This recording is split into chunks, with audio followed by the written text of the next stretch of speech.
Ndinomuvona Mwari, ndakamutarira mukati meupenyu hwangu, ari Mwari mugwi wehondo. Haazi Mwari nje, murume pakati pevarume.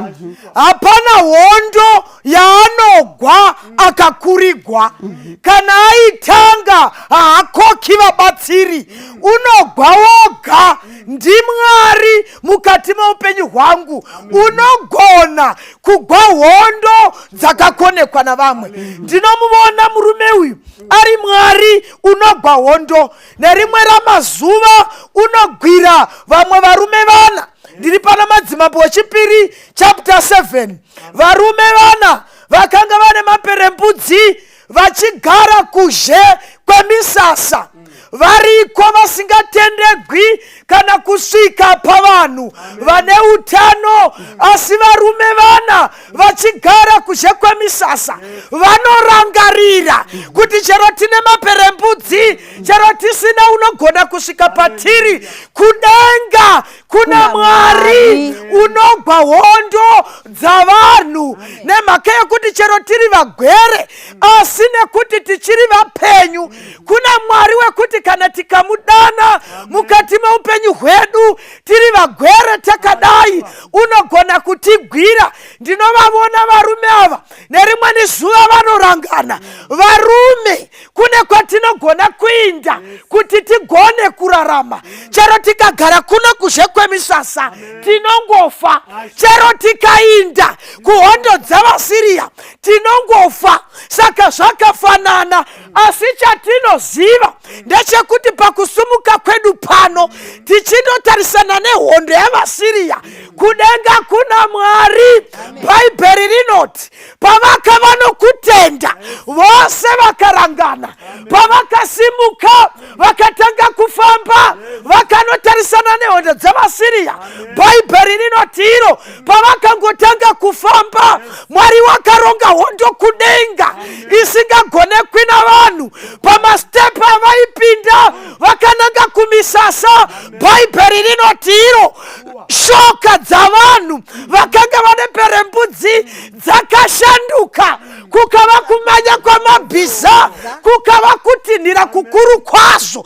Zvikanzi vaSiria vari kumisasa, mastepi evanhu vane maperembudzi kwakava kutinhira kukuru kwazvo.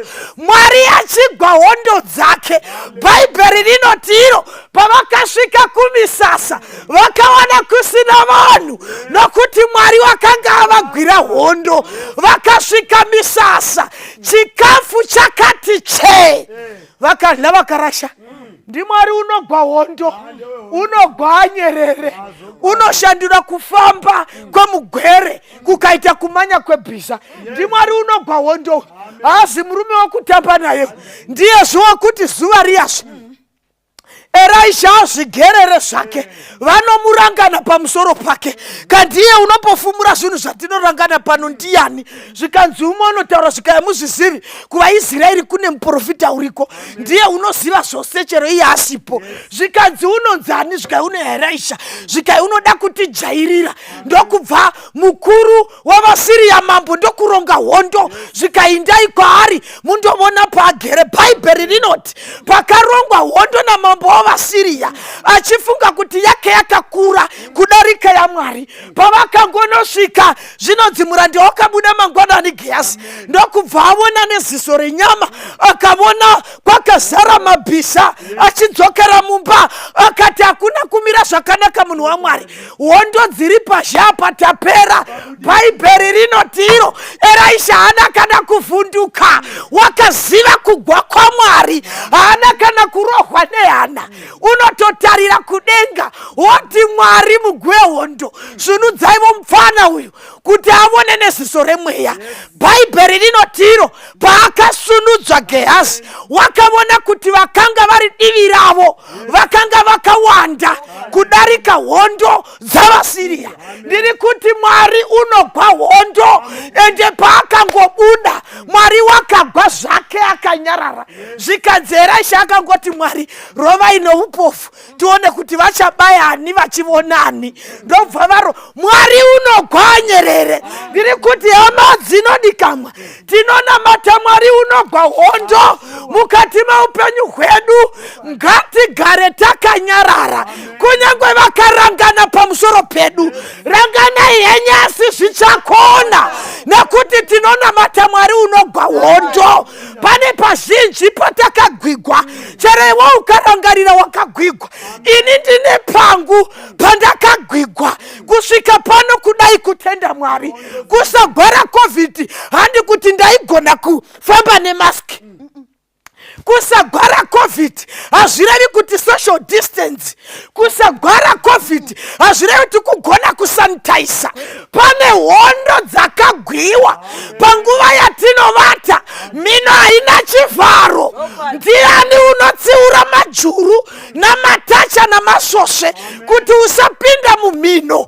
Hauzi mwena imhino. Ukapinda upenyu hwemunhu hunoinda. Ihondo dzinogwiwa naMwari. Dai aigona kuti sunudza usiku. Mwari unovata usiku hwose. Ziso rake rakasunurira vana vake. Ndiri kuti hama dzinodikanwa hatirarami nelaki. Tinogwigwa naMwari. Muzvipatara makapinda vamwe. Pamubhedha wawakadzoka pakafira umwe. Pawakaponera mwana pakafira umwe mukadzi nemimba yake. Wakakugwira ndiani? NdiMwari. Hatiraramisiwi namapirisi. Variko vakafa madhokota akavungana nekuti upenyu unotigwira ndiMwari. Hatiraramisiwi neshinda nemikaka.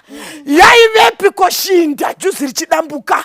Unotigwira pahondo dzeugwere ndiMwari. Unotigwira kuvavengi ndiMwari. Dai Mwari asingamiri kudivi redu vavengi vedu vaitiminya tiri vapenyu.